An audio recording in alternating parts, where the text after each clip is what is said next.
Hello, this is Ron Henderson, President and Broker of Multi-Real Estate Services in Los Angeles. I'm also the Government Affairs Co-Chair for the California Association of Mortgage Professionals.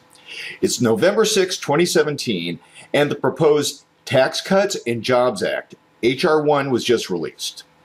You're going to be hearing a lot of pushback on various elements of the legislation, and for good reasons.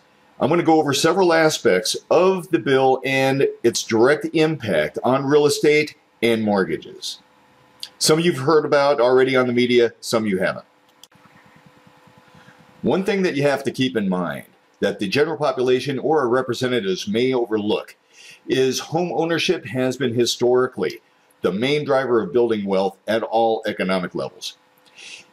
If you're only looking at how the reform affects your paycheck this week or your tax returns this year, then you're missing out on the big picture.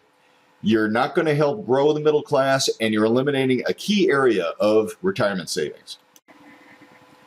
Let's start with the owner-occupied capital gains exemption, Section 121. The $250K and the $500K amounts haven't changed, but the timeline has.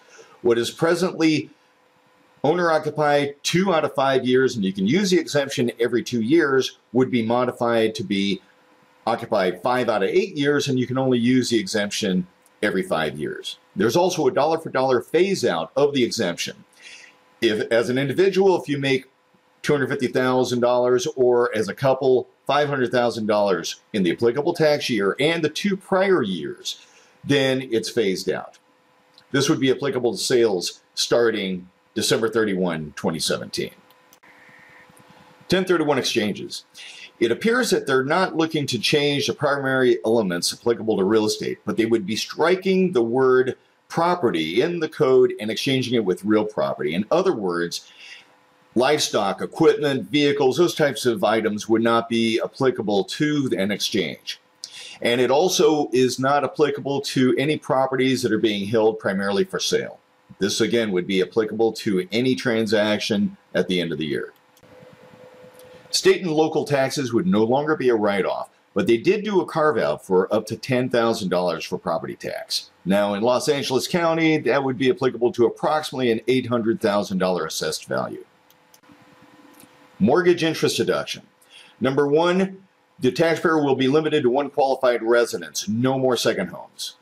The limit for the loan principal amount in which the interest can be deducted drops from $1 million down to $500K. Mortgage debt that was acquired prior to November 2nd, 2017 will be grandfathered into the old code, so you'll still have up to the $1 million amount. Any refinancing of that debt will be treated under the new parameters. Refinance loans would be limited to the amount of the original debt. So cash out amounts, unless it's utilized to substantially improve the residence, can't be written off. Also, the refi will be treated as if it was incurred on the same date as the original debt, so you're not extending the write-off period. Any new residents under contract prior to November 2nd of this year, that debt can be treated as if it was incurred prior to November 2nd. New equity lines can't be written off. Another thing to keep in mind, if you think the $500,000 and $800,000 parameters are high and doesn't affect you today, it wasn't that long ago that a Los Angeles home was $200,000. With basic inflation, these amounts become more restrictive. The government is essentially eliminating real estate write-offs over time and geographically penalizes those in high-cost regions. The government's trying to sell the idea that everyone's taxes will go down, mainly because the standard deductions and child tax credits will be going up. In reality, disincentivizing homeownership and making it more expensive is counterproductive to individuals and local economies. There are several unintended consequences involved in this specific restructuring of the tax code.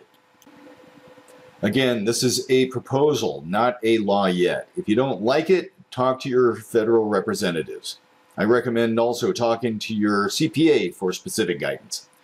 If you're in the Los Angeles region and have any specific questions, always feel free in contacting me through my website, MRES.com, or my email address or phone number shown below. Till next time, take care.